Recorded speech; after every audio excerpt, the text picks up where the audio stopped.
Good morning, my diamonds. I want to share with you a clip with a mother. She's always wanted to be a mother. You know, that's what her dream was in life. And now she says, she has a different take on it. Let me share this with you, and then we'll come back and talk about it. Here we go. Part 3 of my mothers who regretting having children. Please stop and listen. My dream since I was a little girl was to have a baby. I wanted to be a mom. All I ever wanted was one little girl. Gonna name her Harley, and my dream was gonna be, that was it. That was the dream. I actually was given my dream. I married everything I ever put on paper for a guy that I would want. He's that and more. And then I get pregnant and I have a daughter. I have a girl. Oh my God. I was like, this is great. Because I've only really ever wanted one child, and I wanted just one girl. And I was like, oh, thank you, God. I regret making being a mom my dream. And I wish that I did not have that as a dream. I'm really disappointed with the dream. And my daughter is the cutest, most beautiful, fun, smart little girl, and I love her more than anything on this planet. In 2 seconds, I would do it all over again for her 1,000,000 times over. All of that is facts. But what also is a fact at the same time is I was dreaming of a life that I had no idea what it was about. It's not just a few moments of like, no, don't do that. A few smelly diapers, just gonna have this happy-go-lucky fucking family. No, that's not reality. That's not real life. You know what is real life? Me being at home, thinking that being a stay-at-home mom was a dream, and I actually was given the opportunity. And now we're in a position where I don't really have a choice but to stay home with her right now. It's temporary, thank God. But being a mother is the most draining experience of your life. It changes every single person around you. Every single person around you. Every family member, the relationship with your husband, the relationship with yourself. I am so fat. I don't recognize myself at all.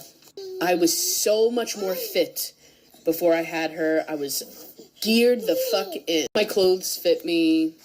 My husband works a lot more than he used to. So spending time with him, it's not like it used to be. We are in bed the latest at 9 o'clock every day. The world is the most terrifying place that it's ever been in for us as a country. And the thought that I can't do whatever I have to do to survive her, and I need to make sure that she survives, and I'm terrified of what her future is going to look like. I can't take a shit by myself. I can't eat when I want to. I can't go out and just get a Dunkin' whenever I want to. I can't film a video whenever I want to. Scream whenever I want to. I can't go to dinner whenever I want to. And let me explain this, because if someone were to tell me that with how bad I wanted children, I would have just said, I'm willing to make that sacrifice. I love my future baby more than anything in the world. I want to make that sacrifice. You don't know what you don't know. You thinking that sacrifice, all of those things, isn't going to change you. And not just change you for good, like, some of me have changed for the worst, okay? I wish I got it earlier, okay? I wish I just had the click earlier that this isn't a life path that I have to take as a woman. If you're child-free, sometimes all you have to know is that you would be a good mother. Sometimes you just have to tell yourself, if I had kids, I would be the best mom. And you would have confidence in that. And then choose to not have children. And there you have it, my diamonds. That's just one of the videos. This is a series of 3 parts to it. This is from my The Sovereign Woman. And she's just interviewing these mothers, and she's very happy to find women who love their children. No doubt, you love your children, absolutely. But if I could do it all over again, I have a son and daughter. Amazing, amazing son and daughter, have proven to be a blessing majority of the time. And when I make videos talking about these ungrateful adult children, I'm mainly speaking about the mothers that I see on Facebook. They have several support groups. And the support group, because you put all this time in these children, and then when they grow up, they don't appreciate a damn thing. Now, I'm speaking generally. I'm pretty good. I have a son and daughter. We don't see eye to eye on everything. And, they make videos or whatever the hell. But we work through it. Me and my son, we're talking again, and we work through it. I'm talking about parents who are a part of the support groups that I'm a part of on Facebook. Let me give you a list of the support groups, the different support groups for mothers on Facebook. One of the groups, parents of narcissistic adult children, parents of narcissistic children who want to take their life back, the single mom's empty nest, narcissistic adult children, they have like 2 or 3 groups for that, parents rejected by their children, single mother support group, parent of narcissistic adult children support and information group, and then they have the mom's support group. Let me share something else with you. Now keep in mind, you put all this hard work into children, and sometimes they don't appreciate it. Let me share this with you. I was sick in the head.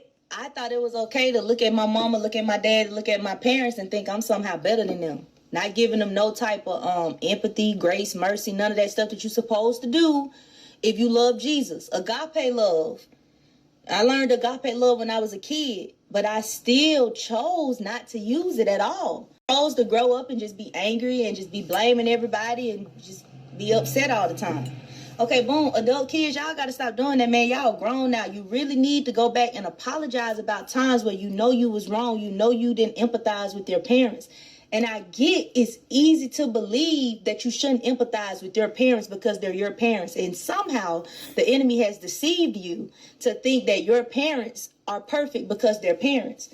Man, being a parent is just a title, big dog. Being a mom and a dad is just a title. They're still humans at the end of the day. So the mistakes that you see them making in real time, the only reason you able to see that, and if you was really thinking on a spiritual way, God is allowing you to see certain things that your parents are doing, not so you can be making them feel bad and condemning them, so that you can avoid doing that in a graceful way, not in a, yeah, I'm better than you type way, but in a, okay, dang, my mama can't see that, my daddy can't see that. Okay, when it's my time to do that, I ain't gonna do that because I already know what that's gonna get me. A lot of times y'all be kind of seeing it wrong. You know what I mean? I was like that when I was sick in the head. Okay, y'all better try to start honoring your parents while they still here, man. I'm just being real with you. Now, I've got to admit, it is good that I'm seeing a lot more millennials. They're starting to wake up and appreciate their parents because now they're parents. I look at Soft White Underbelly, AML Films, Intervention, Dr. Phil, and I listen to a lot of these adult children who criticize their parents, and now look at where they are. They're on AML Films, Intervention, what have you. So when it comes to the blame game, forget about that. And the first video that I showed you, it shows you that being a mother, it's not all it's cracked up to be. It's the hardest job ever. And for parents who are toxic, yeah, you have to go back and apologize to your children, take accountability, try to make up for it. Like I said, I'm working through some things right now with my family, and we'll get through it. I stay prayed up. So it is what it is. I have a lot of things that I wish I would have done differently. And if I had an opportunity, I would. But I know one thing. If I could go back and do it again, I would never have children as much as I love my son and my daughter. Better yet, my daughter and my son, because she was born first. Anyway, I just wanted to share that with you. And be an auntie. Be a godmother. Help out the single mothers out here who could use a helping hand. Twinkle, twinkle, twinkle.